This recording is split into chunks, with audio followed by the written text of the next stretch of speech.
Welcome to Ignition Point. I'm Debbie Hart. Sean Finnegan. And today we have Ruth Barclay of Taste Your Magic. She has had a very special and unique business. She hosts private retreats at her ranch down in Nephi, Utah, but also around the globe, places like Egypt, Bali, where they deep dive into the magic of who they are. She's worked with NFL players, billionaires. And so tell us a little bit about what you do specifically for these people, and then how you got started, what your ignition point was. Yeah, thank you. So when I was younger, I had gifts that I just thought were part of my life. And I thought everybody had these different gifts. And one of the major gifts to claim it as something is I can communicate to anything that's willing to communicate. I can see the spaces, I can feel the spaces, I can understand different types of languages in different ways that's unique to explain. So as I grew up, I fortunately was able to go through different circumstances where it forced me to utilize the gifts in me. And it got confusing. So one is talking to animals, one is talking to loved ones who's passed on, one is seeing the bodies, the different dimensions that are happening around us and what is that for us. And during that, I was able to reach people that could teach me and help me understand me. And as that happened, I would work with people and help them with healing work on their bodies. I'd help them understand what they're seeing and different things like that. But I did a lot of the energy work myself. And since then, I've discovered that it helps a lot better if you can just align people to their own gifts and give them a good reference of who they are and tools to go forward with that. And so that's where I developed Taste Your Magic. Taste Your Magic, and we help different people understand and taste their own uniqueness. How do they connect in and get the answers? How do they resonate with their next steps? What is it that they want? Who do they get to go to next? And different unique things like that. How old were you when you realized these gifts were not normal? Other people couldn't do these things. And then how did you get from that space into helping other people with your gifts and monetizing that? I would say when it really clicked in my mind was when I was 13, and I would talk for animals, right? And make it like a comedian show. Or the people that got to actually see the gift work, it scared a lot of people. And so I was alone a lot because it intimidated people. There's information being exposed that they didn't want exposed and things like that. And I started realizing people were saying, gosh, wouldn't that be really cool if we actually could talk to them or really could see our loved ones, or, is heaven really real? Different things like that. And I was getting old enough to understand that this is a what if for them and this is actually happening for me. And so my mom remarried when I was 11. My real dad died, and then she remarried and we got into horses. And the horses is actually what really helped me kind of create a good cloak for my business that was safe. And so I could talk to the rider's body, the horse's body, the energies around them, and we could put things together really fast for competitive riders at a very young age. I was training globally with some top trainers when I was 15 years old and working with Olympic riders that we were just placing things together so well they could excel. And I think that was when I started to really realize this isn't normal for everyone. But yeah, there's been a lot more that's made me have some aha moments. Did it scare you when you were young that you could see people's loved ones that were passed on? Did that ever frighten you, or were you just always used to that? Oh, no, I've definitely had scary moments. One thing, as you're going through your gifts, you have the denial state, you have the curious state, and then you have the aha states, and then you have the implemented states. And during these cycles that you go through as you're discovering who you are, even in business, right? Your life, your relationships, they all have a cycle of learning. In the beginning, I didn't understand density of how things would come to me, meaning sometimes loved ones would come to me and I could only see part of them. And then sometimes they would appear this real. And then other times it would be like a voice or something really loud right here. And so what I noticed was when I started acknowledging that this was a real thing at different times and maybe communicating it, then I experienced fear from other people, and it almost lit up fear in me. And so some of the energies that came to me were like darker and messy looking, and I couldn't understand it, and so the fear would get it more. And then there was some that you just didn't want to talk to.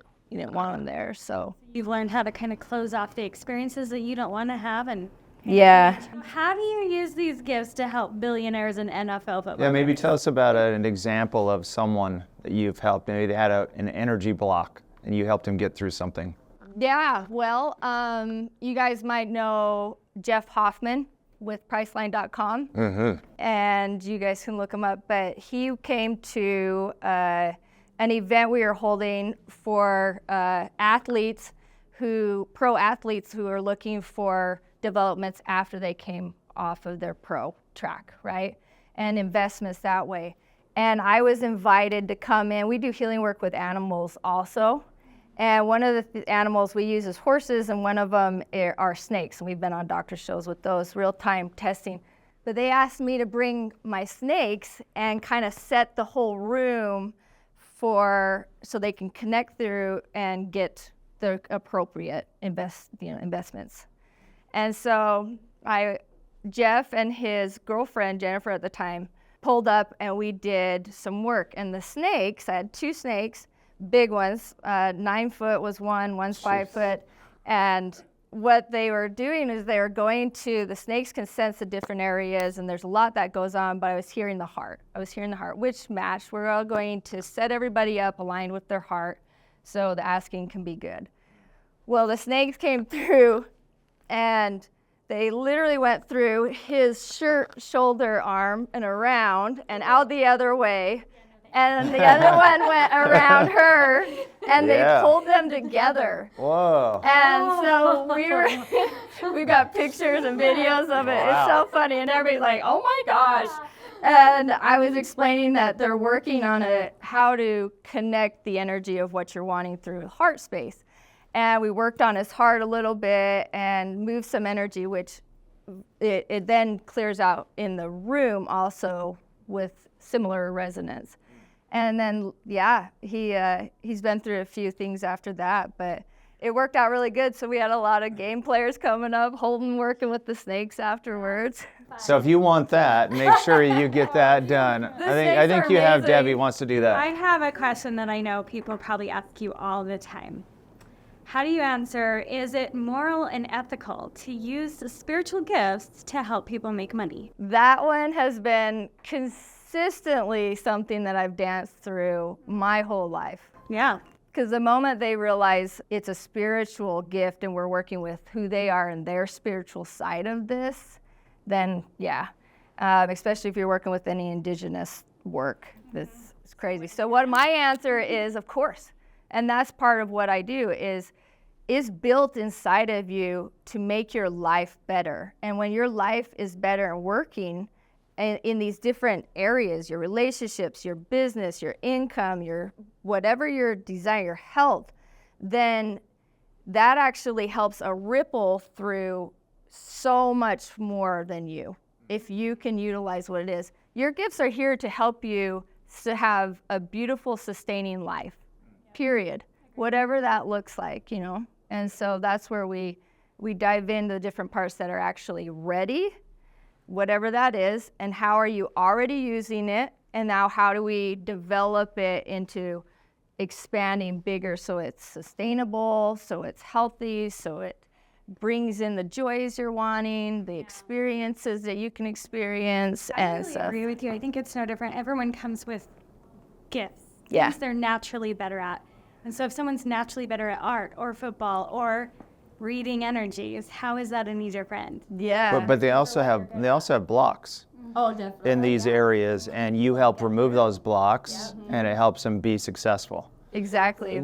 If you want to hear fascinating content, make sure you watch Ruth on Instagram and Facebook. So Yeah. she does, And we're doing YouTube now. and a YouTube channel. I love the whole format. I mean, Ruth goes live and takes live questions from fans and people who are really feeling these blocks. And it's a really fascinating process helping those people work through those blocks. Yes, thank Right? you. We call them readings, and we'll do any questions, oracle ones, anything about you, your life, your gifts, anything like that, and they can get weird and exciting. And we can talk to Yeah, your everything animals off- if you have an animal, loved one who's talking, anything like that. We can cover a wide basis of questions and what's going on. What advice would you have for someone who, like, just can do something simple to increase their energy? One thing that always helps is breathing. So as we are moving through our thoughts, our dreams, our expansion, our actions, nothing integrates into the physical space until you can breathe life into it. Being able to breathe in your own body helps your whole system, your stomach that keeps you safe, understand what to digest next, that this is real, you're not running from something, that you can actually breathe into this and have some gratitude. Also brings in the visual for your mind to understand it is happening. There's a physical it is happening, because your ego needs proof, right? And so breathing that in, when you can breathe in and just ask, and the first 5 seconds is your clean intuition. That's where you're getting guidance directly. Anything after that, now you have chemicals going through your mind. Now you have what ifs. Now you hear the voices. Right. So what you do is you breathe in. Anytime you ask a question, or you want to ask a question, or you want to understand who you are and the feeling with that, then I'll take a breath in, exhale out, and then ask. And the first 5 seconds that comes to you is the clean answer. You can always ask more on the question. So I would say simplify your questions, breathe into it, and trust the first 5 seconds. You That's don't brilliant. understand, clean it up and ask again. Brilliant. Absolute honor to have you, Ruth. Thank you. Thank you so much. Incredible advice there at the end. I'm gonna put that to work right now. Thank you so much. If any of you watching today have any doubts that your current CPA is not helping you take 100% advantage of the deductions you deserve and helping you stay compliant with the IRS, then don't hesitate to get involved with TaxHive today. You won't be disappointed.